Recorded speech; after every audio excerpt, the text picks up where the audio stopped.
Hello everyone, आपका बहुत बहुत स्वागत है हमारे इस चैनल पे जिसका नाम है उत्तराखंड नेक्स्ट एग्ज़ाम। मेरा नाम है मनीषा और आज मैं आपके लिए लेकर आ गई हूँ उत्तराखंड बंदरोगा टेस्ट सीरीज़ पार्ट 19। आज हम करेंगे क्लास 9 की एनसीईआरटी का चैप्टर नंबर 9 जिसका नाम है force and laws of motion, Hindi में बोले तो बल तथा गति के नियम। तो अगर आपको वीडियो देखने के बाद पसंद आएगी तो वीडियो को लाइक करना बिल्कुल मत भूलना, और अगर आप चैनल पे न्यू हो तो चैनल को सब्सक्राइब भी कर लो और बेल आइकन को प्रेस कर लो।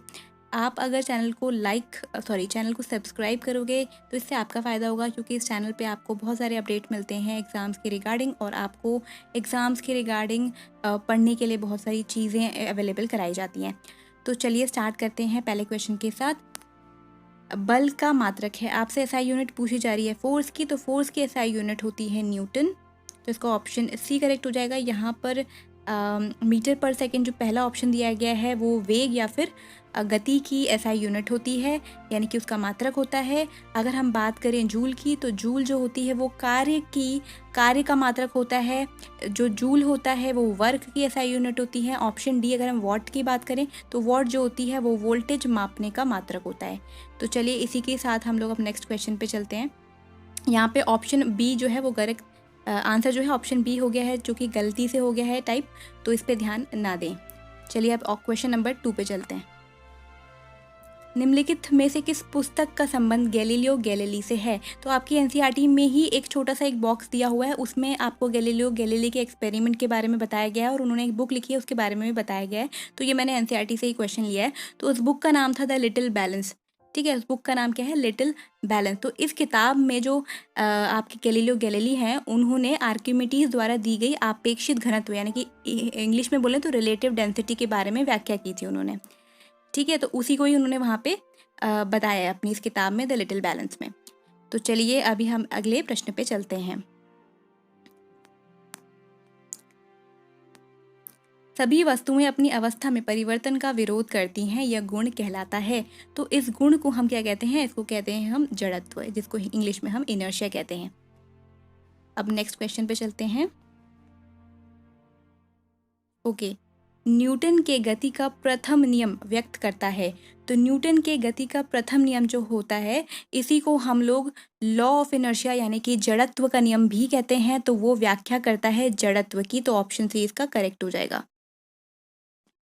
अगले प्रश्न पे चलते हैं।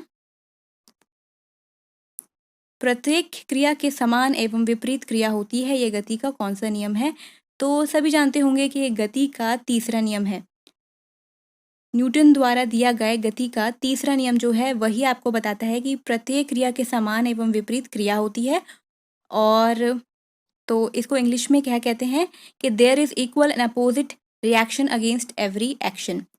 चलिए अब अगले प्रश्न में चलते हैं। निम्न में से किसका जड़त्व अधिक होगा?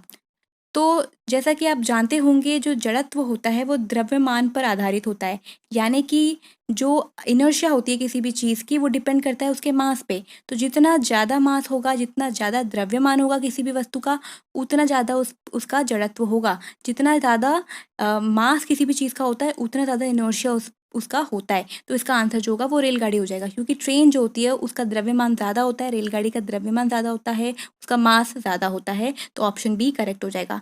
चलिए प्रश्न नंबर 7 पर। संवेग परिवर्तन की दर समानुपाती होती है।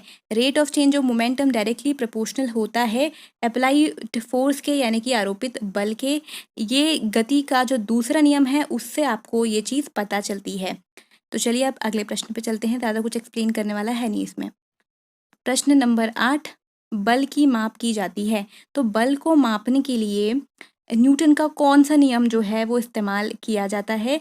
तो न्यूटन के प्रथम गति नियम से हम नापते हैं बल को, या द्वितीय गति नियम से नापते हैं, या तृतीय गति से नियम से नापते हैं, या सभी से नापते हैं?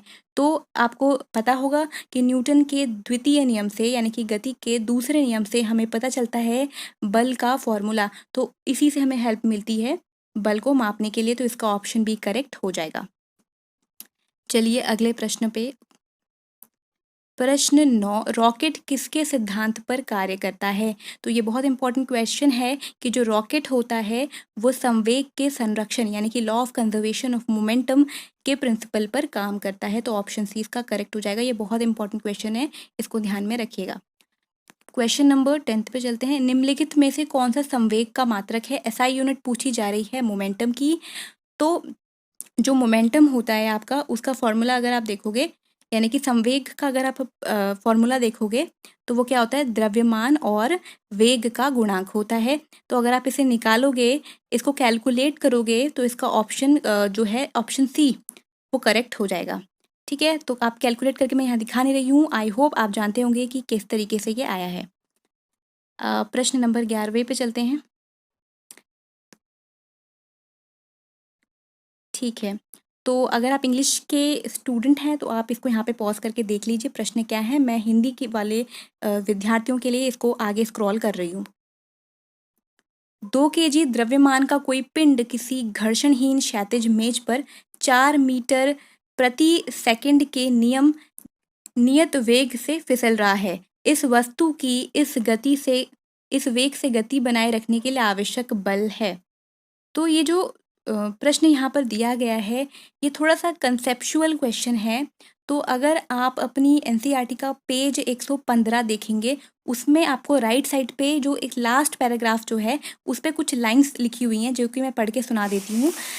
उसमें लिखा है, कोई वस्तु अपने समान वेग से चलेगी यदि उस पर लगने वाले सभी बल संतुलित हों तथा कोई भी बाहरी बल उस पर कार्य न करें। अगर इसी चीज़ को मैं इंग्लिश में बोलूँ तो an object moves with a uniform velocity whenever forces acting on the object are balanced and there is no external force।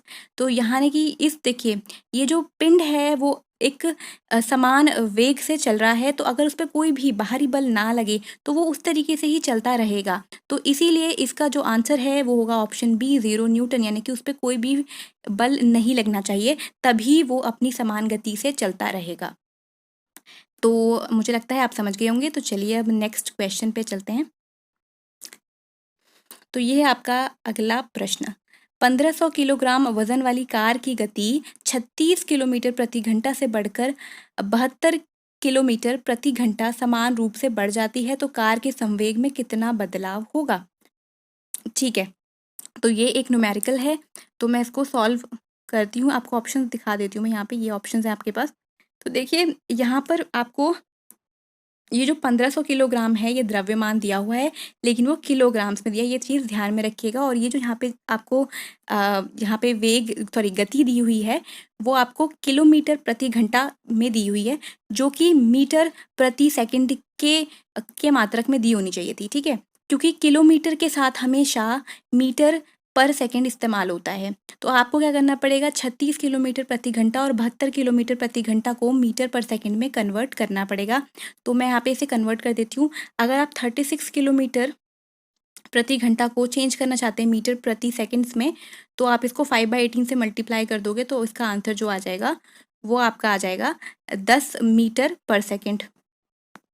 और इसी तरीके से 72 किलोमीटर प्रति घंटा को चेंज करोगे तो उसका आंसर आएगा 20 मीटर पर सेकेंड। ठीक है, तो अब मैं इसको ज़रा क्लियर कर देती हूँ। ठीक है, अब आप क्या निकालेंगे, आपको निकालना है यहाँ पे संवेग में परिवर्तन कितना आएगा। तो पहला संवेग निकालते हैं। तो 1500 को मैं 10 मीटर पर सेकेंड से मल्टीप्लाई करूँगी, गुणा करूँगी, तो उससे मेरा पहला संवेग निकल के आएगा। तो अगर मैं पहला संवेग निकालूँ तो कितना आ जाएगा, 15,000 kg मीटर प्रति सेकंड। और उसी तरीके से दूसरा संवेग अगर मैं निकालूं तो 1500 किलोग्राम को मैं 20 मीटर पर सेकंड से मल्टीप्लाई करूंगी, तो मेरा जो उत्तर है वो आएगा इसका 30,000 kg मीटर पर सेकंड। अब यहाँ पे आपसे पूछा जा रहा है कि संवेग में कितना बदलाव आएगा। तो बदलाव निकालने के लिए आप 30,000 में से 15,000 को माइनस कर दोगे, तो उसका आंसर कितना हो जाएगा, 15,000 kg मीटर पर सेकंड आ जाएगा। तो देखिए ऑप्शंस में हम चलकर देख लेते हैं। तो यहाँ पे ध्यान रखिएगा, और यूनिट्स kg मीटर पर सेकंड में आ रही हैं। तो ऑप्शंस के हिसाब से ये दोनों ऑप्शन जो है 15,000 को दिखा रहे हैं आपको, लेकिन मीटर पर सेकंड में मैंने बताया था आ रहा था आंसर, तो ऑप्शन बी जो है इसका सही हो जाएगा। तो उत्तर जो है इसका बी हो जाएगा। चलिए अब अगले प्रश्न पे चलते हैं। आप चाहे तो यहाँ पर पॉज कर सकते हैं। अब मैं इसको हिंदी में पढ़कर सुना देती हूँ। ट्रेन में एक यात्री एक सिक्का उछालता है जो उसके पीछे आ गिरता है। इस कथन का अवलोकन करके आप ट्रेन की गति के बारे में क्या कह सकते हैं? तो आपको ऑप्शन दिखा देती हूँ।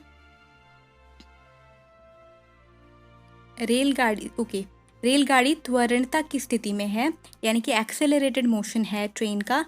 सेकेंड ऑप्शन है रेलगाड़ी मंदन की स्थिति में, यानी कि train is moving with retardation.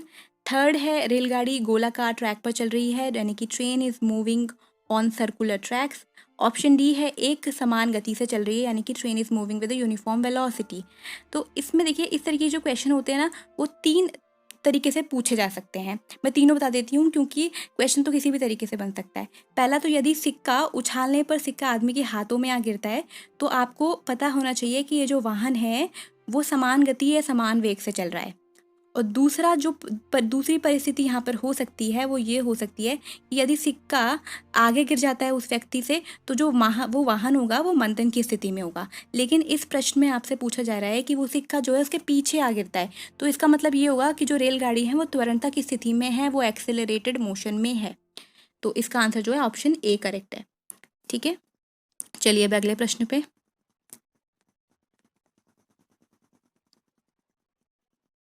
एक 50 ग्राम गेंद जो फर्श पर लुढ़क रही है, उसका वेग समय ग्राफ नीचे दिया गया है, तो फर्श का घर्षण बल इस गेंद पर कितना लग रहा होगा?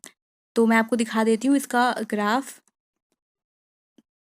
तो ये कुछ साफ नहीं दिख रहा है, लेकिन मैं आपको थोड़ा जूम करके दिखा देती हूँ। कुछ इस तरीके का है। ठीक है, तो आपको इसमें बताना है। देखते हैं क्या पूछा जा रहा है यहाँ पे। तो यहाँ पे पूछा है घर्षण बल कितना लग रहा है इस गेंद पर। तो अगर घर्षण बल है तो एक तरीके का बल ही, ठीक है। तो बल जो होता है आप उसे निकालोगे द्रव्यता का गुणांक करके त्वरण के साथ। अब द्रव्यता आपको पता है यहाँ पे 50 ग्राम है, लेकिन त्वरण आपको पता नहीं है, तो त्वरण आपको इस ग्राफ की ही मदद से निकालना पड़ेगा। तो त्वरण हम निकाल लेते हैं यहाँ पे। ठीक है, तो त्वरण जो होता है वो वेग की परिवर्तन दर होती है। तो वेग की परिवर्तन दर देखिए, अब यहाँ पे 80 मीटर पर प्रति सेकंड इसका वेग पहले था, और बाद में 100 मीटर प्रति सेकंड जो है इसका वेग बाद में हो गया। ज़रूरी नहीं है आप 80 या 100 ही लो, आप कोई से भी 2 वेग लेकर के आप इसका त्वरण निकाल सकते हो। लेकिन मैं यहाँ पर 80 और 100 का इस्तेमाल कर रही हूँ उसका त्वरण निकालने के लिए। तो त्वरण जो है वो 100 बाद में हो गया है। तो ये अगर हम परिवर्तन निकालें वेग में तो उसी को ही हम क्या कहते हैं, त्वरण कहते हैं। और उसको हम डिवाइड करते हैं, उसको हम भाग कर देते हैं जितना भी हम समय का अंतराल आया है। तो अब देख सकते हो 80 से 100 होने में जो समय का अंतराल आया है वो आया है 2 सेकंड का। तो आप इसको 2 से ही भाग कर दोगे तो कितना आ जाएगा, 20/2 कितना आ जाएगा, 10 मीटर प्रति सेकंड स्क्वायर। ठीक है, तो ये आपका त्वरण आ गया। और द्रव्यमान तो आप जानते हैं कि 50 ग्राम है, लेकिन 50 ग्राम जो है वो ग्राम जो है उसको आप ले नहीं सकते हो, आपको केजी में कन्वर्ट करना पड़ेगा। जैसे कि मैंने ऊपर भी बताया था, आप केजी में लेते हो कोई भी द्रव्यमान, और आपको वेग लेना होता है, गति लेनी होती है, या फिर त्वरण लेना होता है, वो आप मीटर पर सेकेंड में लेते हैं। तो चलिए अभी मैं इसको कैलकुलेट कर लेती हूँ।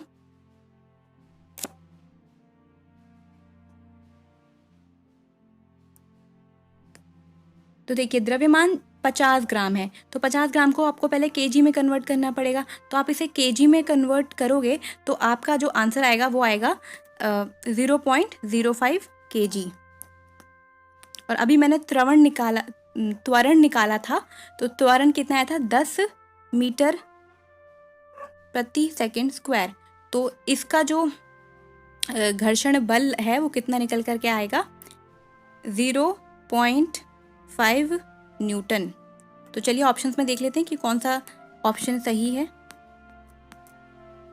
तो ऑप्शन ए जो है 0.5 न्यूटन ये करेक्ट हो जाएगा। तो चलिए अब अगले प्रश्न पे। Anemometer is used to measure, यानी कि एनीमोमीटर क्या मापने के काम में आता है। तो एनीमोमीटर जो होता है वो पवन की वेग को मापता है। तो पवन किस दिशा में चल रही है और पवन की गति क्या है, वो ये दोनों चीज़ें नापता है। इसीलिए ये वेलोसिटी मापता है, वेग नापता है, ना कि गति। तो अगर प्रश्न कोई भी ऐसे एग्जाम में आ जाता है कि पवन का वेग लिखा है और पवन की गति लिखी है, तो पवन का वेग जो है वो आप चूज़ करोगे, पवन की गति चूज़ नहीं करोगे। वो दिशा भी बताता है साथ साथ एनीमोमीटर, और साथ में गति तो बताता ही है, इसीलिए वो वेग बताता है, ना कि गति। तो अगला क्वेश्चन देख लेते हैं। स्प्रिंग को अपनी सामान्य लंबाई पर वापस लौटने के लिए लगने वाले बल को क्या कहते हैं? तो ये भी ऑप्शन, जो क्वेश्चन है बहुत इंपॉर्टेंट है, इसको आप ध्यान में रख लीजिएगा कि इसका आंसर जो होगा वो होगा रिस्टोरिंग फोर्स, यानी कि प्रत्यायन बल।